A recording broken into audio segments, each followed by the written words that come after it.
kasama na natin si Chief Presidential Legal Counsel and Presidential Spokesperson Salvador Panelo. Good afternoon, sir. Good afternoon, MPC. Ready? Questions, MPC? Ace. Secretary, you mentioned yesterday that the Philippines is not eyeing a new defense deal with the U.S. Yes. Okay. Nor then, with any other country. Okay, but then there are reports quoting the ambassador, si Ambassador Romualdez, as saying na he met with U.S. counterparts to discuss a possible or maybe a similar new deal. Will there be instruction from the palace for the ambassador to refrain from talking to his counterparts with regard to a possible new defense pact? I don't think you can stop the ambassador from entertaining initiatives coming from his counterpart. Anyway, all those are exploratory talks, and assuming that they are, because he denied that, the president's position remains unchanged. But you won't stop the Philippines from talking to the U.S. about that, or probably yung proposals. As I said, you cannot stop the ambassador from entertaining talks or initiatives coming from his counterpart. I mean, that's diplomacy. So diplomacy na lang kasi parang wala ring katuturan yun kung hindi rin naman i-approve ni Presidente eventually, sabi nyo nga. Bakit naman walang katuturan? Pag nag-uusap ang dalawang ambassador, may katuturan yon. For future use, kung baga. Alam mo na. Future use meaning Whatever. Baka they want to talk. Hayaan mo na silang mag-usap. Basta the position of the president remains unchanged. okay, salamat po. Okay, follow-up, Tina. Microphone, please. Sir, Tina po from GMA. Sir, yung may mga Chinese murder suspects po na pumatay sa kapwa Chinese nila, na may mga ID raw ng People's Liberation Army ng China. Maraming mga netizens kasi have expressed worry that baka ito na yung nangyari noon nung time ng war na civilian pupunta dito tapos biglang mag-uniforme and then they'll take over the country. Wala po bang directive yung palasyo sa mga law enforcement agencies on Any this? crime committed in this country will be investigated and the perpetrators thereof prosecuted. Question, Tricia. And then Maricel. Microphone, please. Sir, since the president is pushing for an independent foreign policy, Yes. what will happen, sir, to the existing VFA, for example, with Australia? Is he also keen on terminating this? As I said, the present agreement with Australia and even Japan will remain until such time as they, like the U.S., committed acts that are deemed to be an assault on our sovereignty. Maricel.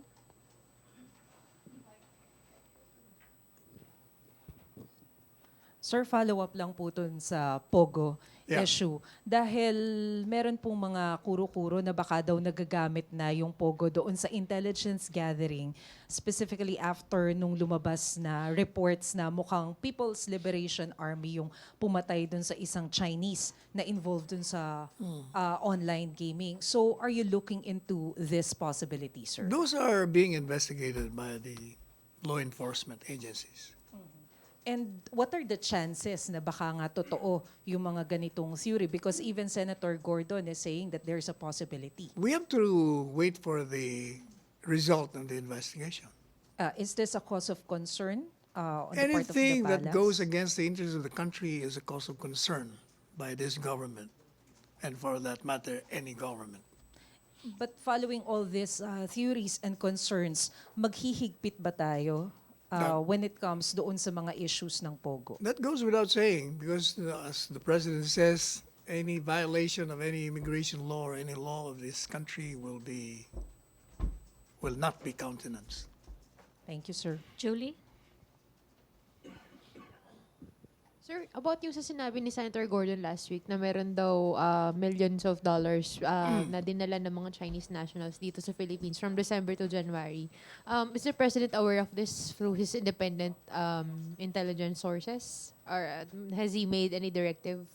He hasn't mentioned anything about that. But if the good senator has information on that, I think they should provide us with intelligence reports so that we can pursue the line of belief on that matter. Senator Gordon kasi is concerned that it might be a grand money laundering scheme. So, what directives would the President issue to the AMLAC, That for is example? precisely why I said they should help the government provide information so that we can properly address the matter. Will the palace also conduct its own investigation? I thought the Senate there will be a Senate investigation of that. But for the palace side, will the palace conduct its own probe of Senator Gordon's discoveries? Most likely it will. But if there is already a Senate investigation, ordinarily the president waits for that. Thank you, sir. Okay, MPC questions? Sam, microphone please. Ay, sir, Yes. hingi lang po kami ng reaction regarding po dun sa recent decision po ng WTO na hindi i-recognize yung petition ng Philippine government to for the Thailand. What was that again? World Health Organization? Hindi po, World Trade Organization. Huh? World Trade Organization po. World Trade Organization, yes. What about it? Does the palace still have faith in the WTO multilateral system after the Philippine government failed to secure approval from WTO to suspend concession to Thailand imports as a retaliation to its non-compliance with the cigarette dispute? I will leave that to the Secretary of Labor. Labor po, sir. Yeah. Three. Yeah, because Secretary of Labor, pag trade labor yan, di ba? Plus DFA. Sir, DTI po yata yung nag-handle. Oh, nung- whatever. Well, pati yung agency, lahat naman yan involved yan eh. Pag sinabi mo trade, kasama lahat yan eh. Sige. We will have to wait for the recommendation of these appropriate agencies before we can respond. Sir, last na lang po. Meron po bang reaction po yung palace regarding po doon sa statement po ng some US lawmakers na That? sa statement po ng some US lawmakers na nagpo-push po na ma-remove po yung preferential treatment ng Philippines dahil po doon sa mga human rights violations raw po na nandito What sa do they mean by preferential treatment? Yung po yung sa ano po, parang binibigyan tayo ng para mga concession for Like? parang exception from taxes sa US goods po. Pag nag-export po tayo sa US, meron po tayong nakukuhang ano na parang So your question is? kung meron po bang concerns yung Malacañang regarding po dun sa possible removal po ng preferential treatment sa Philippines. The position of the president is to have an independent foreign policy. And that means if any treaty or agreement is abrogated, then necessarily certain consequences will follow. And the president has already said that he has studied that. So we are prepared for whatever consequences that may arise out of the abrogation or termination of any executive agreement or treaty. Question, MPC? Wala na kayong tanong? Jillian, nagtanong ka. Microphone. Sir, following on Sir Sam's question, when you said that the administration is studying all the possible consequences, is it ready also Not for? studying, but we are prepared Ay, for any preparing for- consequence. But are we also prepared for the potential economic loss once we lose? It goes this without saying, preferential- we are prepared for that. That would be the logical consequence of having an independent foreign policy. Okay, thank you, sir. Question, MPC? No more? Wala na tayong tanong? Wala na rin yung sa ABS. Finally. Tapos na yung issue doon, ha? Henry, may tanong? Wala na? Okay na. Henry. Has there been a resolution already?